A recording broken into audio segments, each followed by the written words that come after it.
Estamos de volta hoje com o debate sobre a redução da maioridade penal.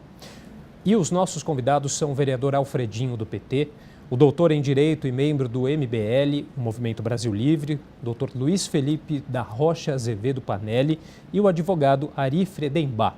Bom, antes de passar a palavra para o Luiz, eu gostaria de acrescentar um dado aqui que acho que é relevante até para essa questão. Uma pesquisa que foi divulgada pelo Datafolha em janeiro de 2018 revela que 84% dos brasileiros são a favor da redução da idade limite para que alguém seja processado e preso se condenado, né? Então aí eu acrescento aí a pergunta para o Luiz, até que ponto, né, esse clamor popular ele deve ser levado em conta? Então, vamos distinguir algumas coisas. Eu concordo plenamente com o Ari, que eu acho que nós estamos tratando de um tema relevante e nós não temos o direito de tratar de forma assodada. Por isso que eu falei, você não pode simplesmente falar, vou acabar com a questão da criminalidade reduzindo a maioridade penal. Isso é uma mentira. Isso tem que ser pensado dentro de um contexto amplo de reforma. Tá? Agora, existe sim um anseio social brasileiro por maior segurança.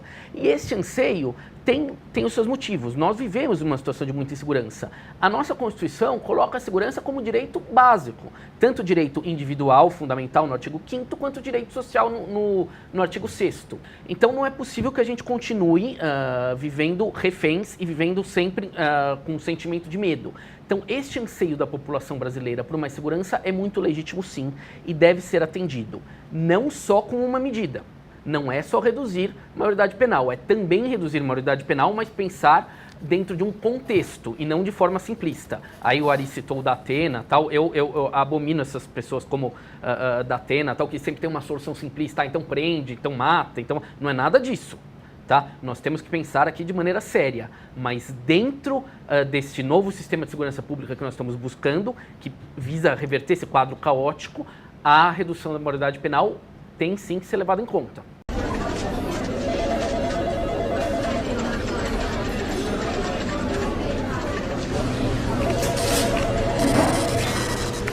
E o senhor, vereador, como que o senhor enxerga esse clamor popular a respeito da redução da maioridade penal? Veja, nós temos 3 temas que se debate muito, agora principalmente nesse início de futuro novo governo. Maioridade penal é um deles, a escola sem partido é outro, e a permissão para que as pessoas possam comprar armas. As coisas completamente absurdas. Essa questão, 16 anos pode votar, mas não pode assumir os seus atos. Primeiro que votar aos 16 anos é opcional, é a opção do jovem. E qual é o percentual de jovens de 16 anos que vota? Nem sei qual é, acho que deve ser bem pequeno, pelo interesse que eu vejo nos jovens pela política. Acredito que seja pequeno. Não tenho aqui na minha cabeça qual é o percentual de jovens que vão votar aos 16 anos. A gente sabe, quando a gente é muito jovem, a gente ainda não está maduro para tomar algumas decisões. Realmente, muitas vezes a gente toma decisões que se a gente...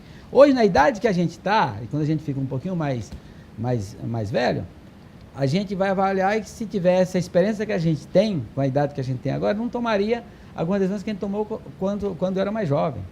Então, um jovem lá de 14, 16 anos, é lógico que até por a sua falta de maturidade, ele toma algumas decisões que não tomaria em ter uma idade mais avançada. Por isso, isso não é solução. É como se dissesse, a escola sem partido é um programa ideológico de esquerda nas escolas. E se você for olhar o percentual de professor que aborda assuntos fora da disciplina escolar, em uma escola, é tão pequeno que não muda em nada. Primeiro que não muda em nada, até porque o professor dentro da sala de aula ele tem liberdade para debater e colocar alguns assuntos em discussão. Então, esse mesmo jeito está se utilizando para a questão da maioridade penal, 16 anos, e a grande arma da maioridade penal, diminui, é a desigualdade social. Mesmo nos países de primeiro mundo, e que tem uma desigualdade social bem menor, existe a violência. Então, na verdade, que as pessoas andam num país de primeiro mundo também sem medo, que também anda com medo, pode ser percentual menor do que aqui no Brasil. A única vez que eu tive a oportunidade de sair para ir para fora, uma vez que eu fui nos Estados Unidos, quando eu era sindicalista, fui conhecer umas fábricas da Ford nos Estados Unidos, e chegando lá em Detroit, entramos num bairro, e que tinha vários prédios abandonados. Você sabe que Detroit foi uma cidade industrial do passado, e depois essas indústrias saíram de lá e ficaram muitos prédios abandonados. E muitos moradores de rua usando droga ali, e que os americanos, ao andar com a gente para mostrar a cidade para a gente, não quis passar lá para não mostrar que ali tinha morador de rua. É um país de primeiro mundo. O voto do menor de 18 anos, ele é facultativo. 16 anos. De 16 a 18 anos, ele é facultativo. Assim como o do analfabeto, assim como o do idoso. E ninguém, em sua consciência, pensa, então, que o analfabeto não pode ser responsabilizado penalmente ou que o idoso não pode ser responsabilizado penalmente. De fato, existe violência nos outros países, mas não nos níveis que a gente tem no Brasil, tá? Então, devido à desigualdade social de lá, que é menor. A desigualdade social é um problema. Tem uma outra questão importante que a gente precisa colocar, que é o seguinte: não é que o ECA não pune o menor de idade. A gente está falando assim, redução da idade penal, como se o menor não fosse punido. A Fundação Casa nada mais é do que uma prisão mais organizada, com atendimento melhor do que os presídios, mas é uma prisão. Isso é inegável. Quer dizer, não é que o menor não é punido, então precisamos reduzir a idade penal para punir os menores. Não, isso é uma mentira. Os menores são punidos. O que a gente precisa, sim, e eu defendo, é que se puna de forma rigorosa os casos de extrema violência. O que a gente não pode pensar, em termos de redução da idade penal, que seria uma catástrofe, é começar a punir como maior de idade os jovens que cometem pequenos atos infracionais. Isso seria uma loucura. A redução da idade penal vai levar a isso. A gente vai... As cadeias já estão superlotadas, vamos abarrotá-las de jovens que cometeram atos infracionais. Punir os jovens que cometeram atos graves, sim, é necessário para reduzir a violência, que está realmente em índices alarmantes. Mas para esses casos, sim, a gente tem que dar um tratamento diferenciado somente para esses casos. É isso que eu defendo e entendo que é um caminho para uma solução da questão da violência envolvendo menores de idade. E aí tem um dado que eu acho que reforça um pouco essa questão, que de acordo com o Ministério Público, apenas 2% dos crimes considerados hediondos são cometidos por jovens menores de 18 anos, né? E a partir desse ponto de vista, qual que seria então o impacto, né, o Luiz podia falar, de uma redução da maioridade penal? Bom, vamos lá. Quem comete pequenos crimes de pouca monta, já tem aí alguns benefícios. Tem a transação penal, tem a suspensão condicional do processo, e se você é primário e é condenado a até 4 anos, você pode começar a cumprir a pena em liberdade. Eu não sou a favor do mega encarceramento, isso não deu certo em nenhum lugar do mundo. Agora, eu sou a favor que quem comete atos de gravidade possa responder de maneira adequada, tá? Pode ser que os menores não sejam os grandes responsáveis pelos atos de maior gravidade, mas quando forem, eu quero que eles sejam punidos devidamente, tá? Como aconteceu, por exemplo, tragicamente com a filha do Ari. Tá? A sociedade não pode ver um ato tão violento acontecer e depois ter uma punição relativamente branda. Tá? Uma das funções do direito penal é dar à sociedade uma satisfação no sentido de punição. Tá? Então, quem violou a sociedade vai pagar por isso. Claro, tem também a pena, tem também um caráter ressocializador, que tem que ser levado a sério e, infelizmente, não é.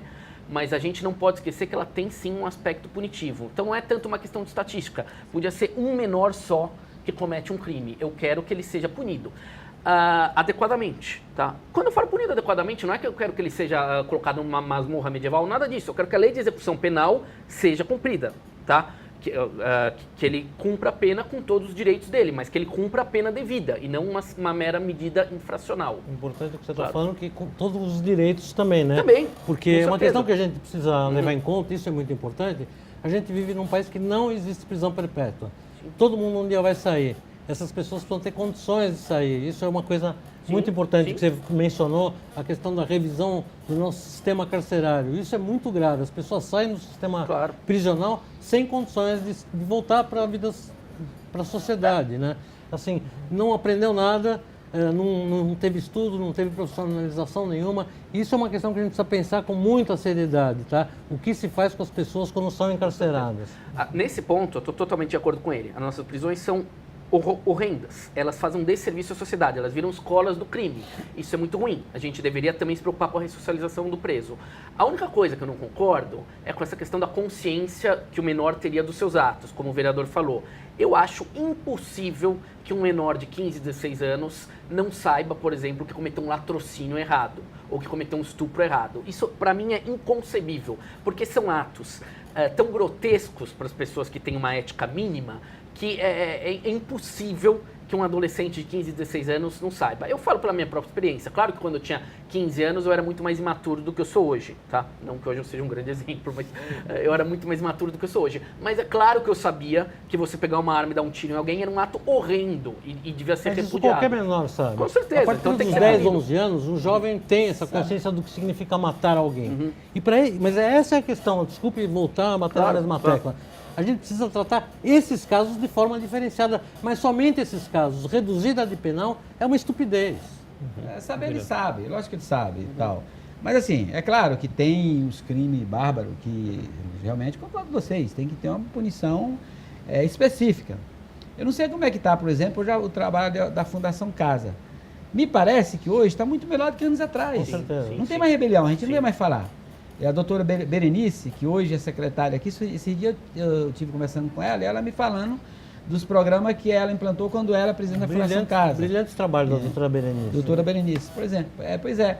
Agora, o que é que acontece? Eu volto a falar de desigualdade. Imagine você, um jovem que está em casa com a mãe pobrezinha, morando num barraco, na beira de um córrego, convivendo com a situação de desigualdade mais possível que a gente possa imaginar. Chega uma proposta de um chefão de tráfico, de um gerente de uma boca, e oferece para ele venda de droga que vai pagar para ele um valor X. Você acha que ele pensa duas vezes? Não. Na condição que ele está? Então eu já vou deixar a seguinte pergunta aí para vocês depois do intervalo, né? Qual que deveria ser então o papel do Estado aí no sentido de oferecer essas oportunidades para que o jovem não seja aí cooptado pela criminalidade, né? Bom, nós vamos para mais um rápido intervalo e já voltamos com o nosso debate.